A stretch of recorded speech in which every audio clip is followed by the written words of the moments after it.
telecom equipment. 3 years from now, India will be a large telecom equipment exporter. About 52,000 semiconductor engineers working in the country. We have committed to develop 85,000 talent over the next 10 years. We in India are very clear that whatever new plants, new fabs that we set up will be served with green energy, will be serviced by green energy. Semiconductor business in your country. Why and what are you thinking? Three things. First is electronics manufacturing, which was practically negligible 10 years back, is today a significantly large industry. $87 billion. This iPhone 14 that you see is made in India. Its supply chain is shifting to the country. Sector after sector, we are getting from import substitution to export-led growth.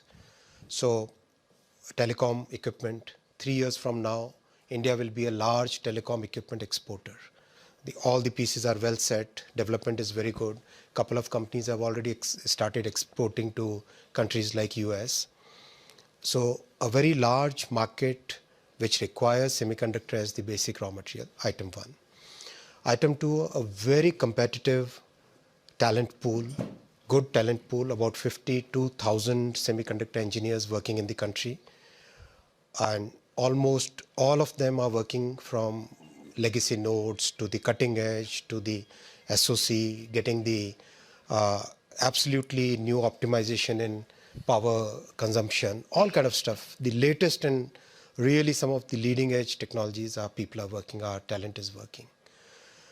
That as the second factor. Third factor, our university system, which is producing about 500,000 engineers every year. We have tailored our project, our entire plan to make sure that this university system generates a significantly large number of talent, and we have committed to develop 85,000 talent over the next 10 years. And within the 1 year of our announcement of our policy, we announced the policy on 1st January of 2022.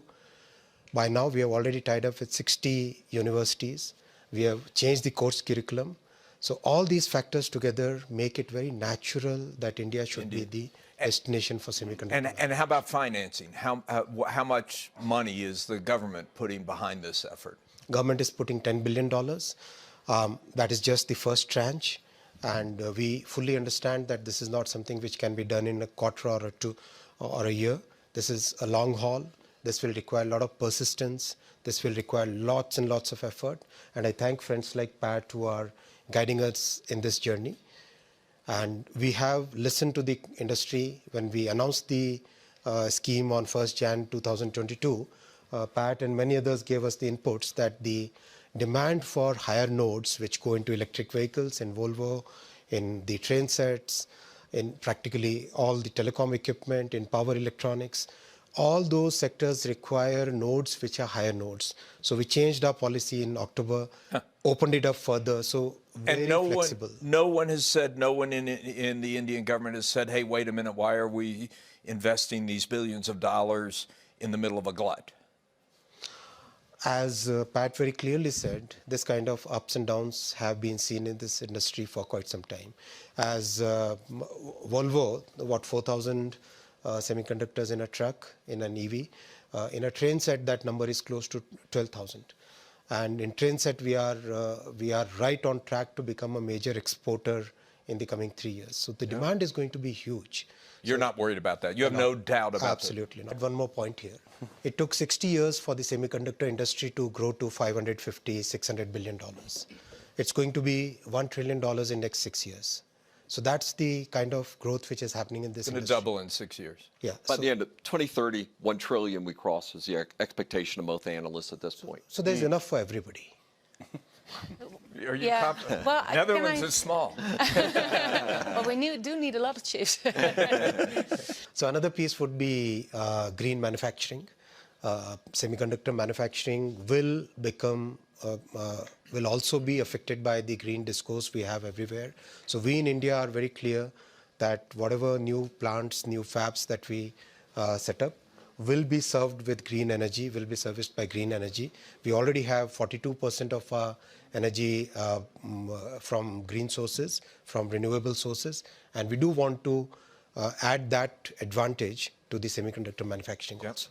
We have actually addressed that in our policy. That's a very valid point. Close to half the total demand is from the mature nodes. So, so in our case, in the case of India, our entire policy supports mature nodes as well as advanced. We think we'll start with the mature nodes. And there is another innovation which is happening, and which is where the design capabilities really come to play, as Pat said. For example, in a car, if there are like 200 chips going in, wouldn't it be more economical to design a system which has probably 3 or 4 chips, which is able to make sure that the glass goes up and down on time, make sure that the speed governor is properly in place? So that kind of innovation is also going to come, Pat. If Absolutely, fully agreed. And that is where new kind of innovations which come.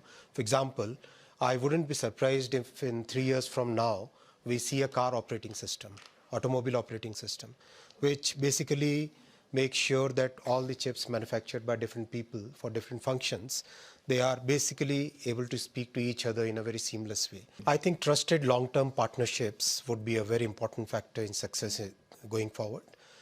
In terms of supply chain resilience, in terms of innovations in products that we bring in terms of what do you do when things go wrong in some part of the world, can you really rely? So in those things, in all those matters, trusted long-term agreements would be very, very critical.